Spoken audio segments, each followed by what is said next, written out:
আমার পরিবার তো সবার জানা এবং চেনা, যার কারণে হয় যে আমার পরিবার নিয়ে যদি আমি কোথাও মুভ করি সেটা হয়ে যাবে এক ধরনের কি বলে সিনেমাটিক।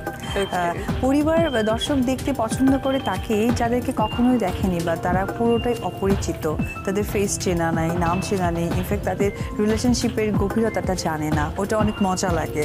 আপনাদেরকে একসঙ্গে দেখেছি, বাট ঘোষণা দেওয়ার পরে তোমাদেরকে একসাথে কেন দেখা যাচ্ছে না? তখন সাসপেন্স ছিলাম, সেই জন্য আমরা দুজন একসাথে বেশি চলাফেরা করেছি।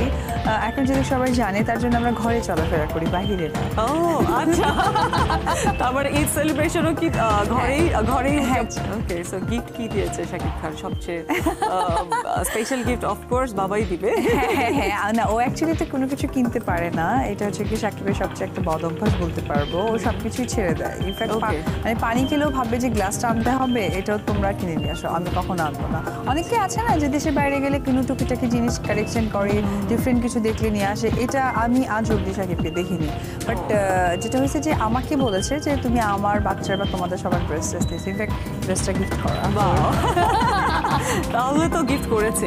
ঝগড়া হয় যে কেন তুমি মানে ইউজ টু, বিকজ আমি দেখে আসছি সে এরকমই করে আসছে, জাস্ট ইউজ টু আর কি। এখন আমি জেনেই যাই যে সে কিছু কিনবে না, আমাকেই কিনতে হবে। তো তুমি শাকিব খানকে কি গিফট করেছো? আমার ছেলে। আমি কিন্তু তোমার সব ইন্টারভিউগুলো দেখে আমি তো তোমার ফ্যান হয়ে গিয়েছি। সো কারণ তুমি এত সুন্দর করে কথা বলো, এত সুন্দর স্পিচ দাও, এক এক জায়গায় তোমাকে অধ্যাপক বলা হচ্ছে, কিছু জায়গায় বলা হচ্ছে কি করবো থেকে স্পিচ করবো। এখন কথা হচ্ছে যে শিক্ষার যোগ্যতা একটা মানুষের থাকেই, না হলে তো আর কখনো কেউ কোনো একটা ইন্ডাস্ট্রি বা কোনো বিলং জায়গা তো করতে পারে না। সুপার শিক্ষিত না হলে অর্ধভুক তো কেউ বলে, এটা অস্বীকার করার কিছু নেই।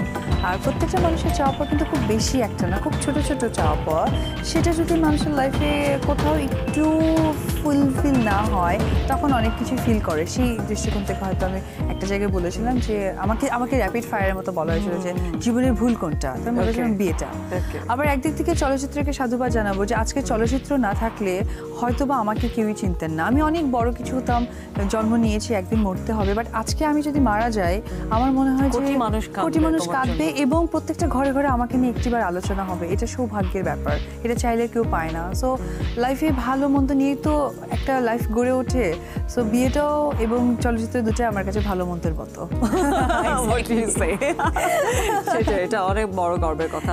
সেখানে আমরা অবশ্যই আশা করেছিলাম যে তার বাবা শাকিব খানের সাপোর্ট আরো বেশি হবে, বাট আনফরচুনেটলি যদিও পাইনি। ইনশাআল্লাহ এখন তার অ্যাক্টিভিটি সম্পর্কে অবশ্য আমরা জানি না। এখন হয়ে গেছে কি ব্যাপারটা, এখন হয়ে গেছে উল্টোটা, এখন আমার থেকে ওর বাবাই বেশি ভালোবাসে। আমার মনে হয় যে শাকিব আসলে বুঝতে পারেনি যে বেবি অ্যাকচুয়ালি কতটুকু টাচই হতে পারে। এখন যেহেতু কাছে আসছে, এখন সে টাচটা বুঝতে পারছে যে টাচ